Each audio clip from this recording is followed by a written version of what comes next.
శుభకార్యాలకు పూజార్ల కోసం వెతుకుతున్నారా? పూజారీస్.com లో అతి తక్కువ ధరలకే పూజార్లను ముందే బుక్ చేసుకోండి. వెంటనే కాల్ చేయండి.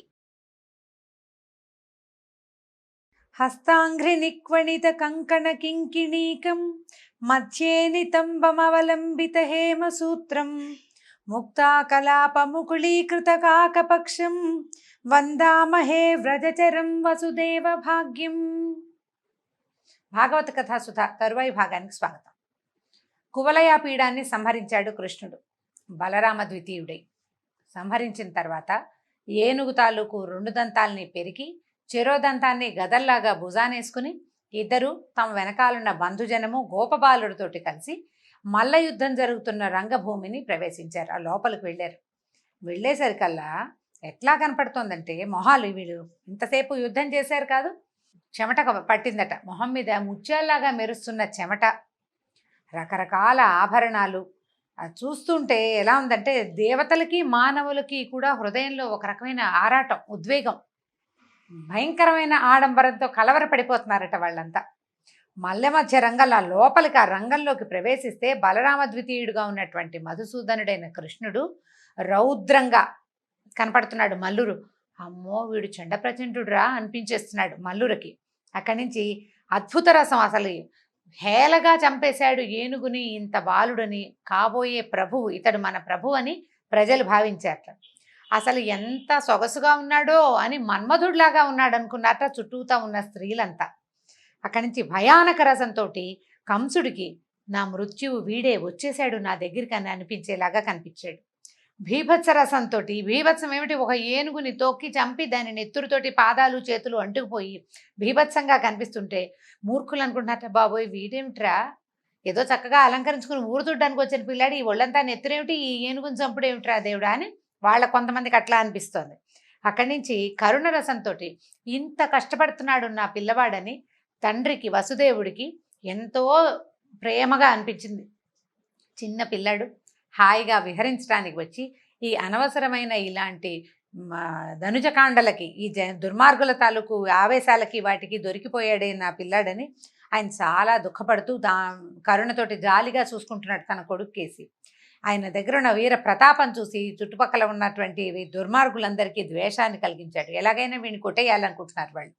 హాస్యరసంతో ఈ ఏనుగుని కొట్టి దాన్ని తొక్కి దాన్ని తోకపుచ్చుకుని విసిరేసి ఆ దంతాలు లాగేస్తే గోపకులందరికీ వాళ్ళకి మా కులదీపకుడు హాస్యరసంలాగా భాషించింది. వాళ్ళకి సరదా వచ్చింది. పిల్లలకేముంది, ఆయన ఎన్నిటినో చంపేశాడు, దాన్ని కొట్టి దీన్ని కొట్టి ప్రతిదాన్ని కొడతాడు. ఆ కొట్టిన దాన్ని చూసేసరికి మిగిలిన వాళ్ళకి దెబ్బలు తినేవాళ్ళకి బాధగా ఉంటుంది, కానీ చూసే వాళ్ళకి వినోదంగానే ఉంటుంది.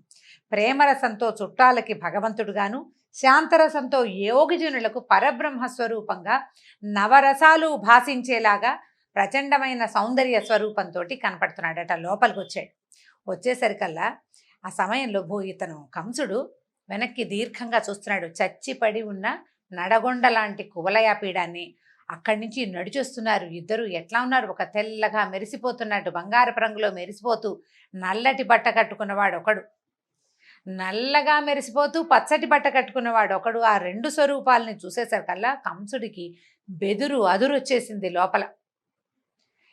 ఏం చేయాలి, కింకర్తవ్యతా మూఢుడుగా ఉన్నాడు, ఏం చేయాలో తెలియటం లేదట.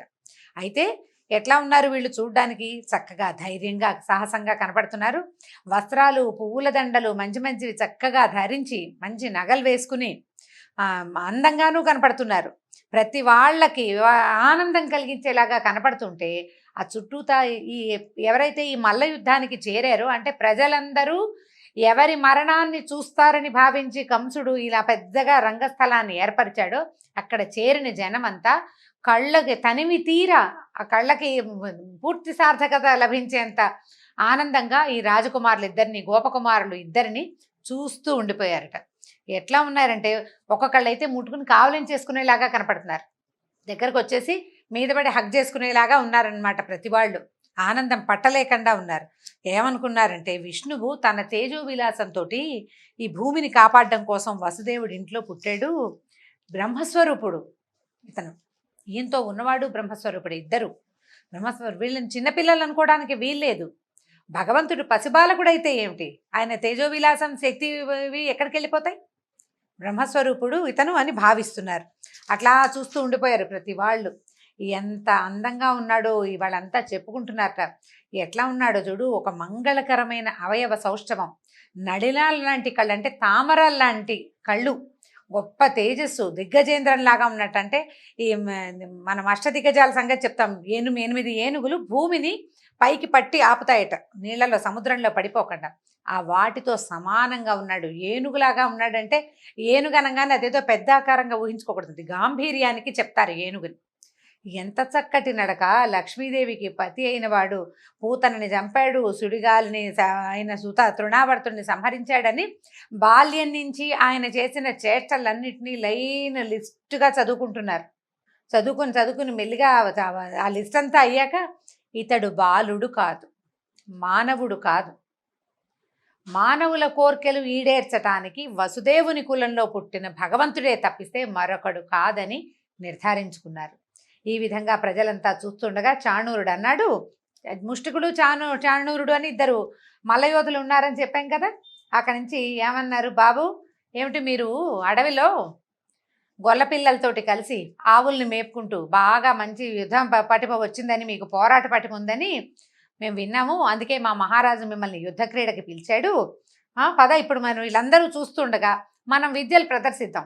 మీరేమో అడవిలో నేర్చుకొచ్చారు, మేమేదో ఊళ్ళో ఉంటాం, మేము కలిసి విద్య ప్రదర్శిద్దామన్నారు.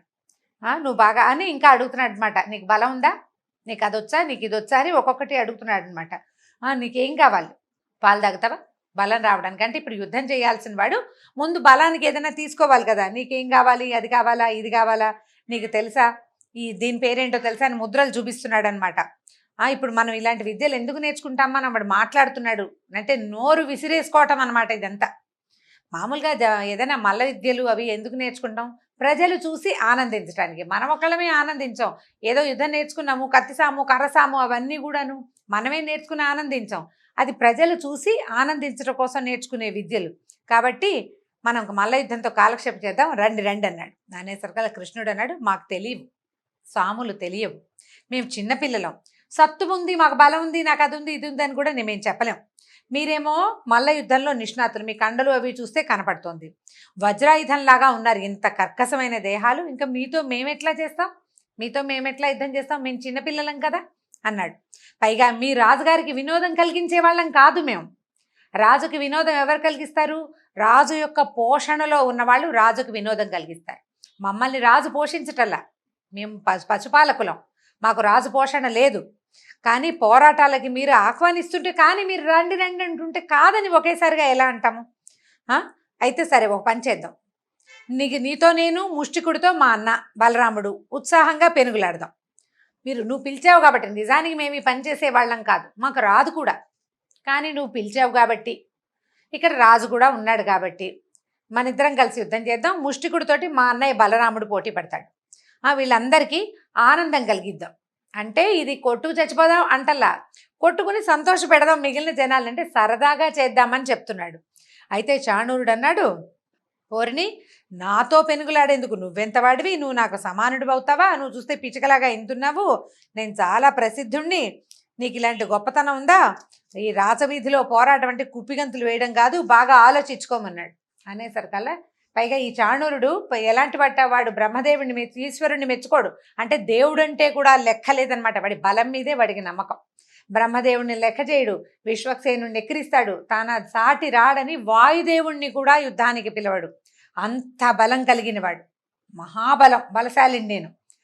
యుద్ధానికి రేపు మాపనం పిలిస్తే వచ్చేస్తాడనమాట. ఇట్లా జగజ్జెట్టినైన చాణూరుణ్ణైన నేను ఒక గొల్లకు చిన్న కుర్రవాడితోటి, అంటే గొల్ల అనగానే మీరు కులాలకి పోవద్దండి, ఇంతకుముందు కూడా చెప్పుకున్నాం మనం, భాగవతంలో ఈ పదాలు వినపడుతూ ఉంటాయి. ఎందుకంటే గోవులని పాలించేవాళ్ళు అని అర్థం. వీళ్ళు సుక్షత్రియులే, చాతుర్వర్ణ్యంలో 4వ వర్ణానికి చెందిన వాళ్ళుగా వీళ్ళని చెప్పలేదు శ్రీమద్ భాగవతంలో కానీ మహాభారతంలో కానీ చెప్పలేదు. వీళ్ళు గోవుల్ని పాలిస్తారు, కానీ చక్కగా వీళ్ళకి యజ్ఞోపవీతాలు అవి కూడా ఉంటాయి. కృష్ణుడికి ఉపనయనం చేసినట్టు స్పష్టంగా వ్యాస భాగవతంలోనే చెప్పబడింది. ఉపనయనం చేశారంటే క్షత్రియులు వాళ్ళు, పేరు అది అంతే. అక్కడి నుంచి నిన్ను పట్టడానికి నేను చాలనా, పైగా నాతో పెనుగులాడతానని అంటావా, రా రా అన్నాడు. నువ్వేంటి ప్రగల్భాలు, కనీసం నా కాలి కిందకి రావడానికి కూడా నువ్వు సరిపోవు, రమ్మన్నాడు. అనేసరికల్లా సరే బాగానే ఉంది కదా, బాగుంది, దానికి రెడీగా ఉన్నాడు, బాగా సిద్ధపడ్డారనమాట. పిలుస్తుండేసరికల్లా ఏం చేశాడు, ఈ పిలిచివాడు మామూలుగా మల్ల యోధులు సాధారణంగా నిలబడితే కొంచెం పెద్దగా కనిపిస్తారు. అదే వాళ్ళు గట్టిగా గాలి కుంభించి జబ్బలు పొంగిచ్చేసరికల్లా ఇట్లా పెద్దగా విశాలంగా కనపడతారు. బాడీ బిల్డర్స్ చేస్తుంటారు కదా, సుమారుగా ఉంటారు. వాడు గాలి బంధించేసరికల్లా ఛాతీ పైకి ఉప్పెంగుతుంది, జబ్బల కండలన్నీ నరాలన్నీ తేలి ఒక వేరే షేప్లో కనిపిస్తుంటాయి.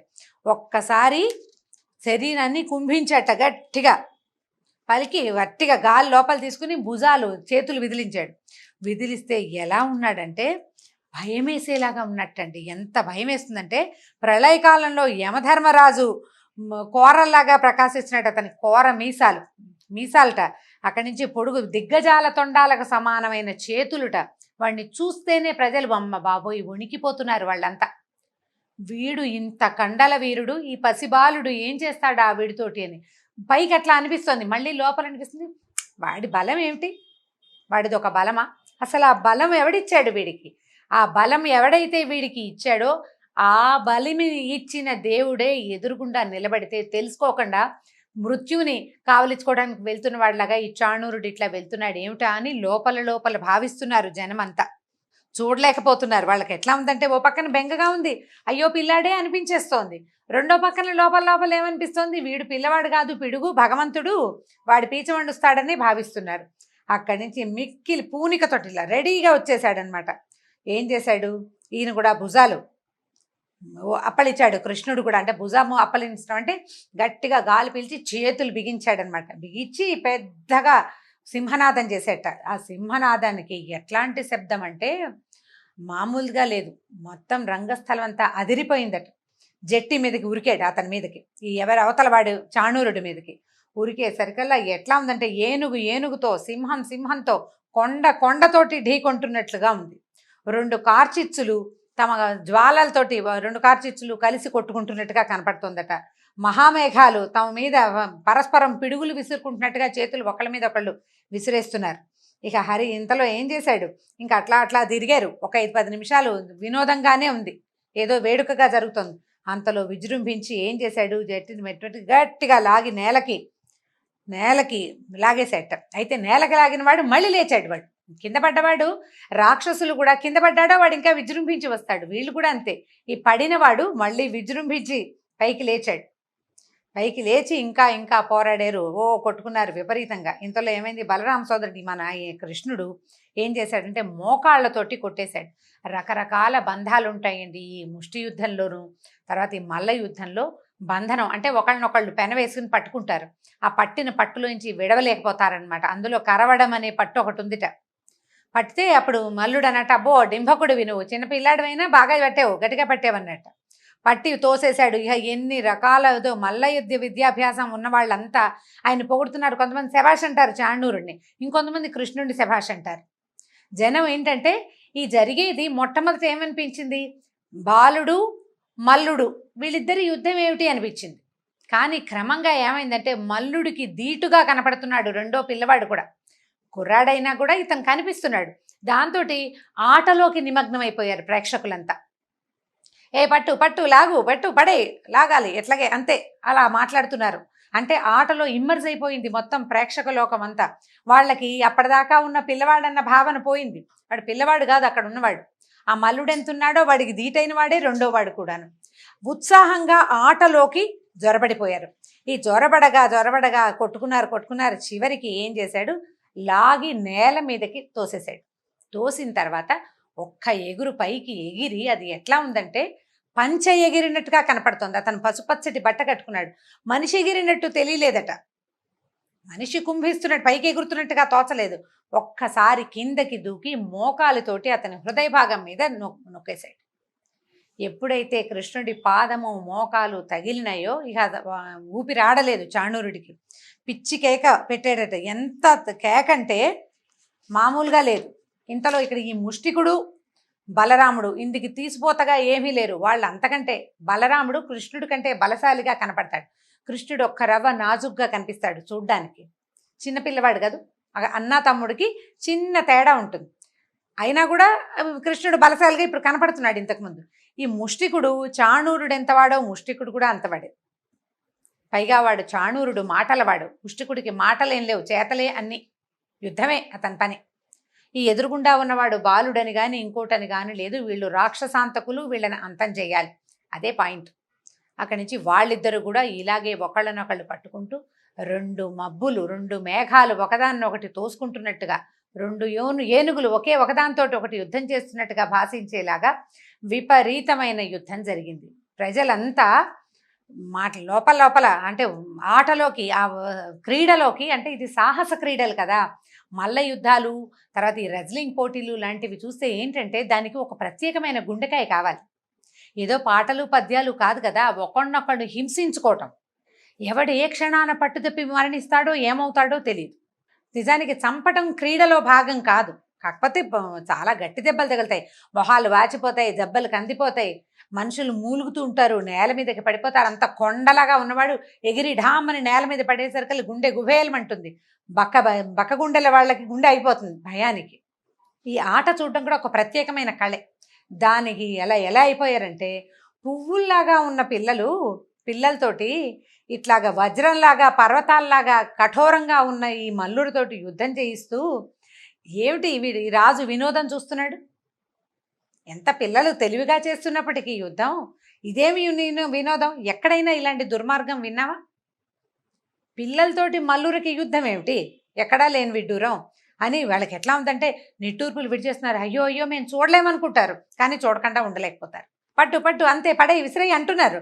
అంటూ లోపల బెంగగా ఉంది. అంటే మానవత్వపు వాసనలు కొన్ని వస్తూ మధ్యలో క్రీడా వినోదం కూడా జరిగిపోతుందన్నమాట. సభాసదులు చూస్తున్నారు కానీ ఈ పిల్లలకి ఈ మల్లురికి మ్యాచింగ్ కుదరలేదని రాజుకు చెప్పలేరు. ఎందుకంటే రాజు కడు దుర్మార్గుడు. చెప్పితే చాలా కష్టం, చెప్పకపోతే ఈ పిల్లలకి ఏదైనా అయితే ఎంత తప్పు. ఎప్పుడు ఏం చేయాలి? యుద్ధాలకి సమానమైన వాళ్ళ మధ్య యుద్ధం, వెయిట్ చూస్తారు, సమానమైన బరువు ఉన్న వాళ్ళతోటే యుద్ధం, ఒకళ్ళనొకళ్ళు పోటీ చేయిస్తారు. పిల్లలు చూస్తే 15 ఏళ్ళు కూడా లేని పిల్లలు, చిన్న పిల్లలు, వాళ్ళేమో జగజ్జెట్టిలు, జగద్విఖ్యాతి చెందిన మల్లయోధులు. ఏం చెయ్యాలో తెలియటం లేదు అసలు. ఏమనాలి? ఓ పక్కనేమో ఈ పిల్లల సౌందర్యం పట్ల విపరీతమైన మోహాతిశయం కలుగుతోంది ప్రజలందరికీ. ఎట్లా అసలు, అయ్యో ఇలా చేసామే, మనం పిలిపించి, ఈ రాజు పిలిపిస్తే మనం ఒప్పుకున్నాము, ఊళ్ళో తిరుగుతుంటే అందరము ఆ వస్తువులు ఈ వస్తువులు ఇచ్చి గౌరవించాము, మేడల మీద నిలబడి చూసాము, నాయనా వెళ్ళిపోండి వీడు దుర్మార్గుడని చెప్పలేకపోయాము, పొరపాటు చేశాము, ఇప్పుడు ఇది జరుగుతుంది, జరుగుతున్న దాన్ని చూడాల్సి వస్తుంది. ఈ పాపి దుర్మార్గుడైన ఈ రాజకులంలో రాజు దగ్గర పుట్టకుండా మనం కూడా అడవిలో ఏ వెదురు పుల్లై పుట్టినా కూడా ఈ పిల్లాడు మనని కూడా ఊదేవాడు కదా, కనీసం ఊదటం కోసం వెతుక్కునే వేణువులను వెతికేటప్పుడు మన్ని కూడా ముట్టుకునేవాడు కదా, ఆ చెట్టో పుట్టో అయ్యుంటే ఎంత బాగుండేది. పిల్లవాడిని కంటితో చూస్తూ, ఆ కృష్ణుణ్ణి కంటితో చూస్తూ ఆయనతోటి మమేకంగా ఉండలేక ఈ మరణాసన్నమైనటువంటి ఇటువంటి ఒక మృత్యు క్రీడని చూడవలసి వస్తోందని ప్రజలు గగ్గోలెత్తిపోయారు, మల్లగుంతాలు పడిపోతున్నారు, లోపల ఏడ్చేస్తున్నారు, వాళ్ళల్లో వాళ్ళు చెప్పుకుంటున్నారు, రాజుకు చెప్పలేకపోతున్నారు, వాళ్ళని వారించలేకపోతున్నారు. ఎంత దుఃఖము, ఎంత కష్టమో, ఎంత సంతోషమో, ఎన్ని రకాల భావాలతోటో సతమతమైపోతూ ఉన్నారట. సరే క్రమంగా ఏంది, ఇది సభ, కొంతమందికి వెళ్ళిపోదామనిపించేస్తుంది. బయటికి వెళితే ఏమంటాడో రాజు, సభల్లో ఇంక అట్లా వెళ్ళకూడదు, సభా మర్యాద కాదు.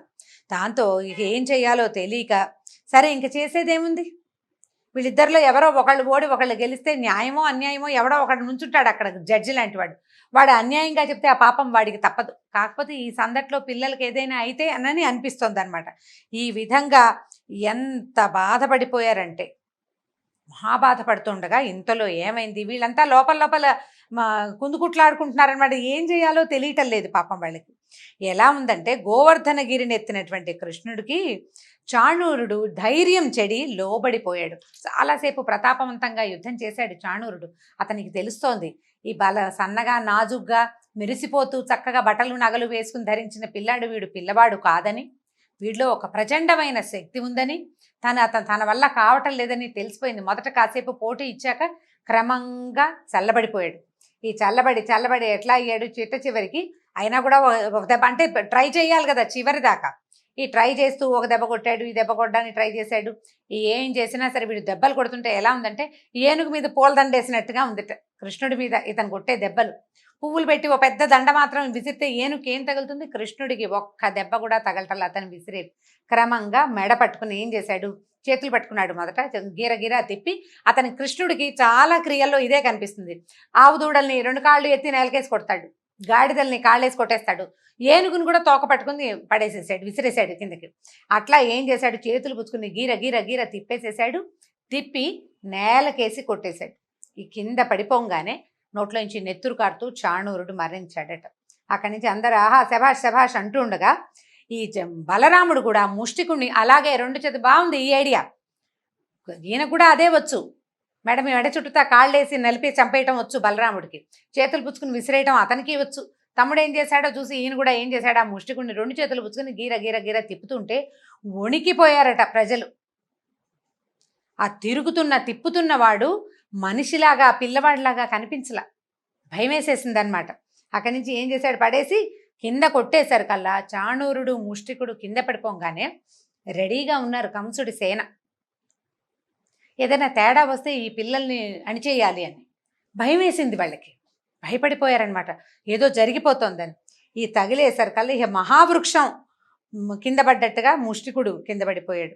కింద పడిపోతే ఒక దెబ్బ కొట్టాడు, ఊరుకోలేదు. మళ్ళీ బలభద్రుడు ఒక మొహం మీద ఒక గట్టి పిడికిలి పోటుతోటి కొట్టి ముష్టికుడిని సంహరించాడు. ఈ రకంగా చాణూరుడు ముష్టికుడు కేవలం గోపాలకుల సంతానమే, వీళ్ళ వల్ల ఏమీ కాదని భావించినటువంటి రాజెందుకో వీళ్ళని ఎక్కువ చేస్తున్నాడని భావించారు చాణూరుడు ముష్టికుడు. వాళ్ళ యొక్క అహంభావానికి ఎదురు శక్తి తెలియక యుద్ధానికి దిగిన కారణంగా వీళ్ళిద్దరి చేతిలో వీరమరణానికి దొరికారు. వాళ్ళిద్దరు వీరమరణం పాలయ్యారు. అక్కడి నుంచి బహుశా వీళ్ళిద్దరి చేతులు తగిలి ఈ చేతుల స్పర్శతోటి వీళ్ళకి విష్ణు సాయుధ్యం లభించుంటుంది. దీంతో భాగవత కథా సుధ ఈనాటికి సమాప్తం. రేపు మళ్ళీ కలుసుకుందాం. నమస్కారం.